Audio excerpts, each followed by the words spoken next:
तुम्हारे साथ होटल चलने के लिए तैयार हूँ। बताओ कौन सी होटल ले जाना चाहोगे?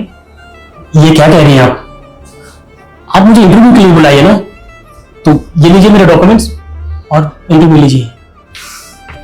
कितने भोले हो तुम। इतनी हसीन लड़की तुम्हारे सामने बैठी है और तुम ये डॉक्यूमेंट्स के चक्कर में पड़े हो। देखिए मैडम, मैं यहाँ ये सब करने नहीं आया हूँ। आपने जिस काम के लिए बुलाया वो कीजिए ना। इंटरव्यू के लिए बुलाया तो इंटरव्यू लीजिए। तुम्हारा इंटरव्यू हो चुका है और तुम्हारी जॉब भी सिलेक्ट हो गई है। बिना इंटरव्यू दिए नौकरी लग गई? हाँ, तुम्हारी जॉब पक्की हो गई है और पिछली कंपनी में जितनी तुम्हें सैलरी दी जाती थी उससे 3 गुना ज्यादा सैलरी तुम्हें इस कंपनी में मिलेगी।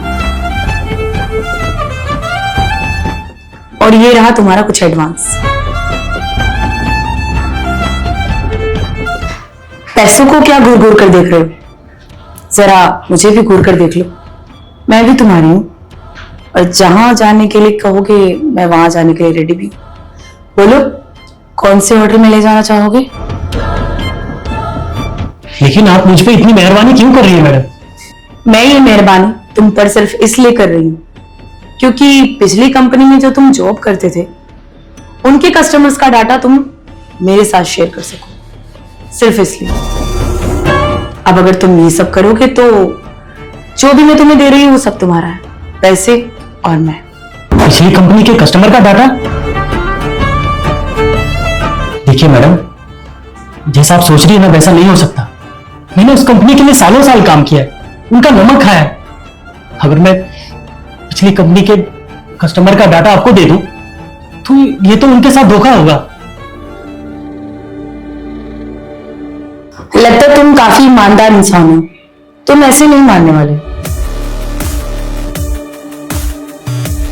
सोनिया,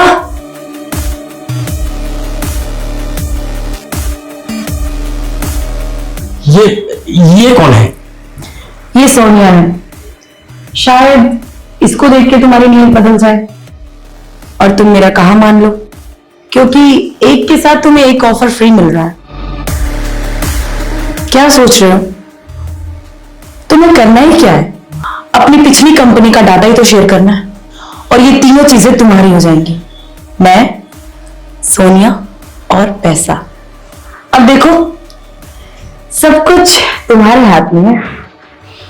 शक तो मुझे तभी हो गया था जब आपने मुझे इंटरव्यू के लिए ऑफिस की जगह अपने प्राइवेट अपार्टमेंट में बुलाया। लेकिन जैसा आप सोच रही है ना वैसा बिल्कुल भी नहीं होगा। मैं अपनी पिछली कंपनी के कस्टमर का डाटा आपको नहीं दे सकता। भले ही मैंने वो जॉब छोड़ी है, उस कंपनी को छोड़ा है, लेकिन इसका मतलब यह नहीं कि मैं उनके साथ धोखा करूं। देखिए मैडम, लाइफ में हर किसी को आगे बढ़ने का हक है, इसलिए मैं दूसरी कंपनी में ट्राई कर रहा हूं। लेकिन इसका यह मतलब नहीं कि मैं अपनी पिछली कंपनी को धोखा दूं। सॉरी मैडम, मैं आपकी कंपनी के लायक नहीं हूं। चलता हूं। तो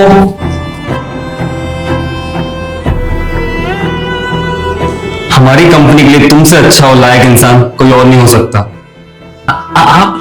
आप यहाँ कैसे सर? आप तो इस कंपनी के फाउंडर है ना?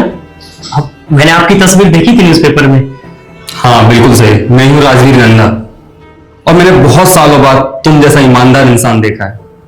यहाँ पे जो कुछ हुआ है अभी वो सब तुम्हारा इंटरव्यू था जिसमें तुम पास हो चुके हो। आज के टाइम में तुम जैसा ईमानदार आदमी ढूंढना बहुत मुश्किल है। Thank you sir. मैं उस कमरे में बैठकर सब कुछ सुन रहा था। आज तक यहाँ जितने लोग भी इंटरव्यू देने आए हैं मोनिका और सोनिया पर सब फिसल जाते थे, पर तुम नहीं फिसले। नाइस। माफ करना सर, छोटा मुंह और बड़ी बात। ऐसे फिसलने वाले लोग दुनिया में भरे पड़े हैं, लेकिन मेरे लिए मेरी ईमानदारी सब कुछ है। तुम्हारी इसी ईमानदारी का तो मैं कायल हो गया हूं। मोनिका, इन्हें हमारे अंधेरी वाले ऑफिस का मैनेजर अपॉइंट कर दो और जो मैनेजर को सैलरी मिल रही थी उससे 20,000 एक्स्ट्रा सैलरी देना। You deserve it. Thank you so much sir, thank you so much. Best of luck.